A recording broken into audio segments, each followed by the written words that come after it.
बाप और बेटे और रूह कुदस के नाम में आमीन। हमारे लिए आज की तिलावत मुकद्दस लूका की इंजील उसका 21वां बाब 34 से 36 आयत तक।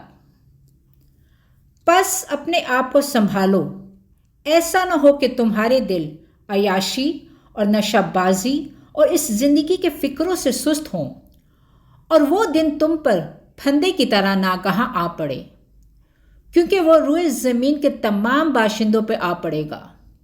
इस वास्ते जागते रहो और हर वक्त दुआ करते रहो, ताकि तुम इन सब चीज़ों से जो होने वाली हैं बच जाने के और इब्ने इंसान के सामने खड़े होने के लायक ठहरो।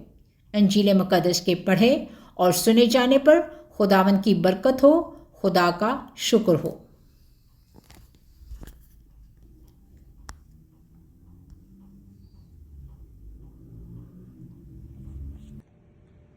तब यीशु ने अपने शागिर्दों से कहा, अपने आप को संभालो, ऐसा ना हो कि तुम्हारे दिल अय्याशी और नशाबाजी और इस जिंदगी के फिक्रों से सुस्त हों और वो दिन तुम पर फंदे की तरह नागहां आ पड़े, क्योंकि वो रोए ज़मीन के तमाम बाशिंदों पर आ पड़ेगा। इस वास्ते जागते रहो और हर वक्त दुआ करते रहो। अज़ीज़ भाई और बहनों, आज हमारे लतूरियाई साल का आखिरी दिन है और ये आखिरी दिन तमाम सालों का आखिरी दिन है, क्योंकि ये खुदावन यसु मसीह की आमद सानी और अदालत के दिन के बारे में है। खुदावन यसु मसीह आज हमें दो बातों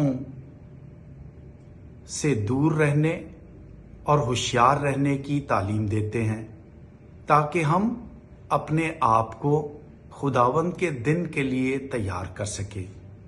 पहली बात जो खुदावंद कलाम मुकद्दस में आज हमें सिखाते हैं वो ये है कि तुम्हारे दिल अय्याशी और नशेबाजी से दूर रहें, क्योंकि रूहानी सुस्ती हमें खुदावंद से दूर करती है और खुदावंद के लिए अपने आप को तैयार रखने में बड़ी रुकावट का सबब बनती है। दूसरी बात, जिंदगी के फिक्रों की खुदावंद यसु मसीह याद दिलाते हैं कि जो रोज़मर्रा की हमारी फिक्रें हैं वो हमें खुदावंद को देखने और खुदावंद की मौजूदगी को महसूस करने में रुकावट का बाहिस बनती हैं। खुदावंद यसु कहता है कि इन दो बातों से हमने अपने आप को बचाए रखना है, ताकि किसी तरह भी हमारी खुदावंद के आने के दिन में कोई रुकावट ना हो। हम इस रुकावट से आमद के इन आने वाले दिनों में कैसे बच सकते हैं?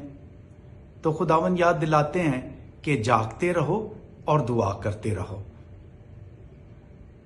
जब हम जागते और दुआ करते रहेंगे तो खुदावंद हमें ताकत बख्शता है और उस ताकत से हम अपने आप को तैयार करते हैं। हम कलाम मुकद्दस पढ़कर अपने आप को आमद के दिनों में तैयार करेंगे, ताकि खुदावंद के कलाम की ताकत से हम अपनी दुनियावी आजमाइशों और उन तमाम रुकावटों से दूर होकर सिर्फ खुदावंद के लिए अपने आप को तैयार रखें। और जब हम अपने आप को तैयार करेंगे तो फिर खुदावंद के आने वाले दिन के लिए हमें किसी किस्म का कोई डर और खौफ रखने की ज़रूरत नहीं, क्योंकि आज की पहली तलावत जो दानियल नबी की किताब से है, वहाँ पर खुदावंद ये वादा करते हैं कि वो अपनी सल्तनत वो अपने मुकद्दसों के हाथ में कर देगा। और मुकद्दस कौन बनेंगे? जो जागते और दुआ करते रहते हैं, वो मुकद्दस कहलाएंगे। खुदावंद आप सबको बड़ी बरकत दे। आमद के दिन आपके लिए खुदावंद के लिए अपने आप को तैयार करने के लिए